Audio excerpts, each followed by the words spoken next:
अनंत प्रताप देव से ही पूछना चाहता हूं, जब सीबीआई की आप बात करते हो तो आप बताओ, राज्यसभा के चुनाव के समय जब आपका चश्मा छूट गया था, आप प्रदीप बालमुचु की जगह पर परवीन सिंह को वोट देने का काम किए थे 50 लाख रुपया लेकर के, सर्वविदित है। तो सीबीआई आपके घर पर छापा क्यों मारे? ये घटना सत्य है या नहीं है? गढ़ में सीबीआई गई या नहीं गई? 5 घंटा आपको खोजा गया या नहीं खोजा गया?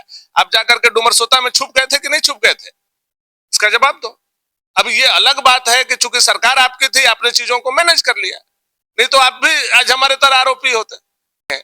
और ये बस रात दिन एक ही रट, ऐसा लगता है कि भानु जी बात हो रहा है, छात्र का ही आदमी भानु जी बोलता है कि ये देखिए भानु जी के साथ फोटो है कुणाल के। तो कुणाल कोई अपराधी है? ये छात्र का नेता है, छात्रों के लिए संघर्ष कर रहा है। हम लोगों को गर्व है कोडाल जैसा छात्र नेता पर, जो छात्रों के वाजिब हक के लिए लड़ रहा है। और उसका किसके साथ फोटो नहीं है? कुणाल का गुरुजी के साथ है, विधानसभा अध्यक्ष के साथ है, मिथिलेश ठाकुर के साथ है, मुख्यमंत्री के साथ है, हमारे साथ है, सब लोगों के साथ है। क्योंकि वो छात्र नेता था, छात्रों की मांग को लेकर के बराबर जाता था। तो इस बेवकूफ को यह भी पता नहीं है कि किसी के साथ फोटो होना क्या यह अपराध है या कुणाल अपराधी है? बोल दो एक लाइन में, अगर तुमको नहीं जानकारी है तो हम बता रहे हैं। कुणाल हमारा रिश्तेदार भी है। नहीं पता है अनंत प्रताप देव को, तो मैं खुलेआम बोल रहा हूँ कि कुणाल हमारा रिश्तेदार है, धनबाद में उसका घर है और मेरा पारिवारिक रिश्ता है उस परिवार से। एक व्यक्तिगत सवाल है, लेकिन उसका जवाब जनता आपसे जानना चाहती है। कल रांची में एक प्रेस कॉन्फ्रेंस होता है जिसमें अनंत प्रताप देव मीडिया से बात कर रहे हैं। मीडिया ने उनसे सवाल पूछा कि भानु प्रताप शाही ने क्या किया है कि ढोल की तरह सरकार को जब मौका मिलता है तब बजा देते हैं। उस पर अनंत प्रताप देव जवाब देते हुए कहते हैं कि भानु प्रताप शाही वही है जिन पर 130 करोड़ का एनएचएम घोटाला जो है आरोप लगता है। 18 साल से सीबीआई ईडी जांच करी है। सर, हमने जांच की इसकी, हमें पता चला कि पहले आरोप में आपका नाम नहीं था, फिर आपका नाम सीबीआई वहां पर दर्ज करती है। सर, इसको लेकर जनता जानना चाहती है। बार बार एक मुद्दा जो है 130 करोड़ 30 करोड़ आता है। सर, क्या उस पर स्पष्टीकरण है? देखिए, बहुत सारे लोग जो राजनीतिक हैं वो जानते हैं। हमारे मित्र बंधु तिर्की जो आज कांग्रेस में खुद है, उसे भी कभी अंतरात्मा से पूछिएगा, चूंकि अभी नहीं बोल सकते हैं, उनकी बेटी मंत्री है, वो कांग्रेस में चले गए हैं। बंधु तिर्की हो, मधु कोड़ा हो, कमलेश सिंह जी हो, भानु प्रताप शाही हो, हम लोगों के ऊपर एफआईआर जो हुआ वो इसलिए हुआ कि 2009 में कांग्रेस चाहती थी कि हम लोग अपने पार्टी को विलय करके कांग्रेस में चले जाएं। हम लोगों ने कांग्रेस के साथ समझौता नहीं किया और ये चारों लोगों को एफआईआर का, सीबीआई का शिकार बनाया गया। आज देखिए कि उसी का दिन है कि बंधु तिर्की जी को सजा भी हुई और बंधु तिर्की जी अब चुनाव लड़ने के लायक नहीं है, अपनी बेटी को लड़ाते। अगर आज कांग्रेस में गए हैं, बंधु तिर्की जी उसी समय चले जाते तो बंधु तिर्की जी के साथ यह दुर्दशा कांग्रेस नहीं कराती। तो कांग्रेस के काल चक्र में हम लोग फंसे।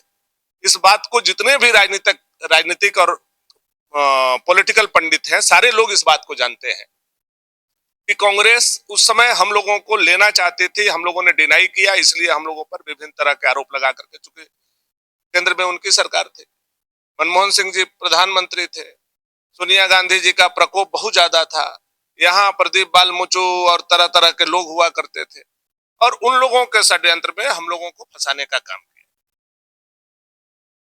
अनंत प्रताप देव को यह जानकारी होना चाहिए कि जो 130 करोड़ या कुछ भी दवा घोटाला का बात करते हैं, वो तमाम चीजें आज कोर्ट के अधीन है, वह सीबीआई के अधीन नहीं है। ये थोड़ा सा पढ़ लिख लें।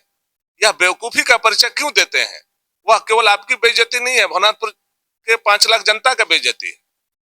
जब सीबीआई ईडी ने चार्जशीट कोर्ट में दे दिया, कोर्ट में गवाही चल रही है, गवाही में हम बरी होंगे या हमको फांसी लगेगी, या कोर्ट तय करेगा, या सीबीआई और ईडी थोड़ी तय करेगा।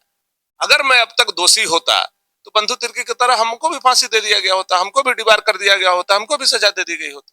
तो स्पष्ट रूप से है कि चीजें फंसाने वाली थी। मैं अनंत प्रताप देव से ही पूछना चाहता हूं, जब सीबीआई की आप बात करते हो तो आप बताओ, राज्यसभा के चुनाव के समय जब आपका चश्मा छूट गया था, आप प्रदीप बालमुचु की जगह पर परवीन सिंह को वोट देने का काम किए थे 50 लाख रुपया लेकर के, सर्वविदित है। तो सीबीआई आपके घर पर छापा क्यों मारे? ये घटना सत्य है या नहीं है? गढ़ में सीबीआई गई या नहीं गई? 5 घंटा आपको खोजा गया या नहीं खोजा गया? आप जाकर के डुमरसोता में छुप गए थे कि नहीं छुप गए थे? इसका जवाब दो। अब ये अलग बात है कि चूंकि सरकार आपकी थी, आपने चीजों को मैनेज कर लिया, नहीं तो आप भी आज हमारे तरह आरोपी होते। और सीबीआई ईडी की जब बात करते हो तो आप बताओ, ये जो हेमंत सोरेन है वो जेल गए कि नहीं गए? आप बताओ उनके पिताजी शिबू सोरेन जी, सीबीआई ईडी लगा, वो जेल गए कि नहीं गए?